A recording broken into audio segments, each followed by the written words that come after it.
Hi there. So we discussed the setup needed for a single-seater for Silverstone yesterday, and I saw quite an interesting article on autosport.com which I thought was worth commenting on. And that's this one called Ferrari struggling massively after radical setup move for F1 British Grand Prix. So you see in the article it says that Ferrari was struggling massively over its race runs during practice for the Formula One British Grand Prix after taking a radical approach with its downforce level, according to Charles Leclerc. And so while Leclerc was happy with his qualifying pace through practice, he explained that Ferrari was struggling over the long runs after taking a radical approach to the downforce levels it used on the car. So in yesterday's video on the setup, something I mentioned was that the way you would approach setting up a high downforce race car for Silverstone is to put the weight distribution as far forwards as possible, so you can use the minimum amount of rear wing to still have a good balance. And then, as Silverstone is all about the fast turns, but then still has long straights, you do need quite good downforce, but then you don't, because of the long straights, you want to try and keep the rear wing as slim as possible to maximize top speed down the long straights. And if you recall, Ferrari had this funny thing going on with its engine last year, where all the other teams were confused as to how it could be so fast in qualifying. And some of the theories which came out was that Ferrari was maybe pulsing the fuel flow to the engine, so that at the point where the fuel flow was being measured, so because the in digital systems you can, there's like a sampling time, and then so it's taking a sample every, I don't know, like 10 milliseconds or so, and then in between those so at those 10 milliseconds, the fuel flow might have been according to the legal limit of, say, 100 liters per minute or something. But then in between the times when the samples were taken, then Ferrari might have been, pulsing the fuel flow higher than that limit, which is why Ferrari was having massively higher engine power during qualifying last year.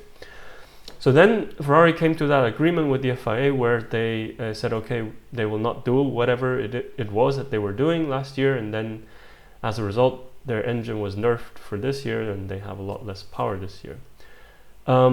So for Ferrari, it's especially important to try and really trim the drag on their car. And I suspect that's what's happening. So I suspect that Ferrari is running a very slim rear wing in order to make up for the lack of engine power, and as a result, most likely having a very oversteery car, which is okay for a qualifying run, because in qualifying you have the tires.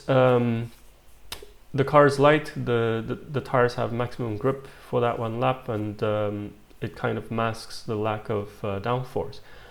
And we can see that. So here we have the Force India, Racing Point, Pink Panther, the pink Mercedes from last year, running what you can see is quite a lot of rear wing. And if you compare the Ferrari right next to the Force India, okay, slightly in front of it, it looks like the angle is quite similar, but then you can clearly see that the rear wing on the Ferrari is significantly shallower than on the Racing Point, and as a result, down the straights, obviously you get a lot less drag from this rear wing. But what that means is that for long runs, the the tires are not pressed into the ground as much, and then that will lead to wear issues for the tires, as well as maybe overheating, because the tires will slide more easily over the ground. I believe in this video we do also see that there was a very interesting, here it is. So look how the rear tire is wobbling. It's because the front tire is pressed nicely into the ground by the front wing, but the rear is not as much, and then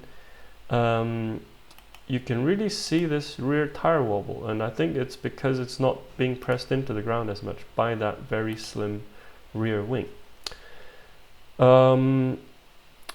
So yeah, if Ferrari don't change their setup to increase the rear wing slightly, you can expect them to be competitive in qualifying, but then fall away during the race.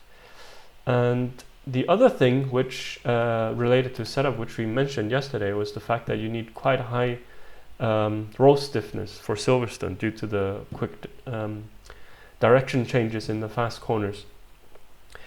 But that leads to that will often lead to the car being very sensitive to bumps in the low speed corners, and it's something that we also see. So you see Leclerc losing the car after going over a bit of a bump in I believe it's the inner loop. So if I play it, so you see he loses a car because he on the inside of that corner. So inside of this corner there's a bit of a bump, and then when you have the car really really stiff in roll, then the car is also very stiff in warp. So warp is when the front wheels are trying to rotate in one direction, roll in one direction, the rear are trying to roll in another direction, purely due to the unevenness of the ground. And then when that happens, if you have a very stiff car, what you end up with is basically having the car supported on two wheels, and the other two wheels, due to the very stiff anti-roll bars, are just up in the air. And then when that happens, it's really easy to lose control of the car. For example, if you then get on the power, and I believe that's what's happening here with Leclerc losing the car over this bump. So that's all I have as analysis from what I've seen. Enjoy the race and have a great weekend.